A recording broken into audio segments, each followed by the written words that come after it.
Bonjour, je vous présente la maquette pédagogique pour le projet de S5 en dynamique. Donc vous avez tout expliqué sur la feuille rose pour la mise en route. Vous avez allumé l'ordi. Ensuite, il faut allumer la lime.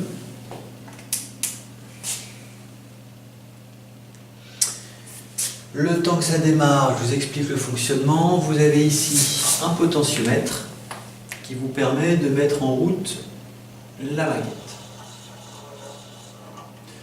Donc la maquette est composée d'un moteur, ici, d'une pièce support qui est fixée au rotor du moteur, et puis du cône qui peut s'incliner librement. Vous avez la possibilité de démonter le cône, clé Allen et puis la molette, et de changer de cône. Vous en avez 4 en tout. Le quatrième étant déjà en place. Vous apercevez donc que c'est très fin, donc assez fragile, donc il ne faut pas les laisser tomber. Et puis on les range dans la boîte. Pour les mesurer, vous avez un pied à coulisse. Ça vous permet d'avoir toutes les dimensions et puis vous avez la possibilité de démonter. Au niveau de la prise d'information, il faut aller récupérer, donc ici on tape Scilab, on clique sur Run Scilab, c'est expliqué sur la fiche rose, c'est pas très rapide.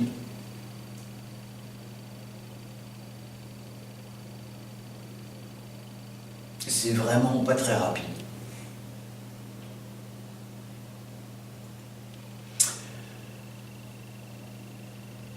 Voilà, on va dans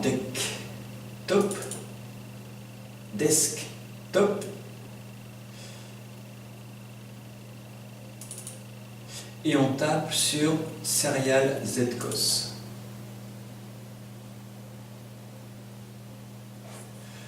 Donc c'est fait sous Scilab, la modélisation, on peut l'agrandir. On lance la simu par le petit triangle.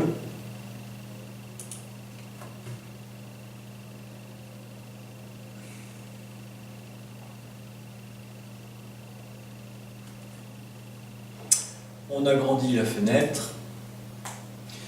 Et on a donc la vitesse du moteur en tours par minute en fonction du temps. Alors c'est la vitesse en sortie de réducteur, donc c'est vraiment la vitesse de rotation du support.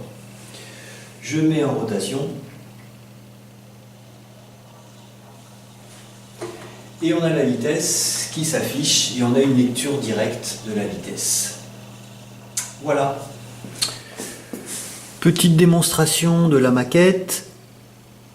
Vous avez ici donc pour changer de cône à serrer avec la clé Allen et la molette. Si on ne serre pas suffisamment, on a beaucoup de jeu.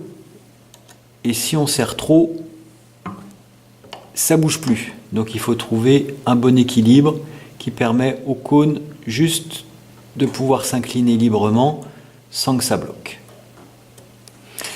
Une fois que c'est fait, on met en rotation. La vitesse se stabilise. On augmente la vitesse.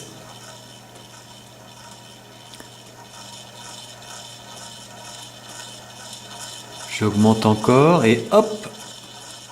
Pour une certaine vitesse critique, on s'aperçoit que le cône a un comportement différent. Voilà ce que je vais vous demander d'observer. Si j'augmente la vitesse,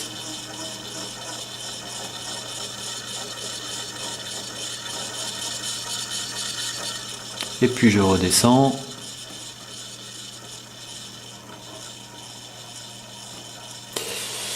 Donc je vous demande d'observer ce comportement avec les 4 cônes. Ensuite, de faire le modèle, de faire les calculs. Et l'objectif du projet, c'est de comparer ce que vous avez calculé, ce que vous avez déterminé par le calcul, le comparer avec ce que vous avez observé. Voilà, bon travail!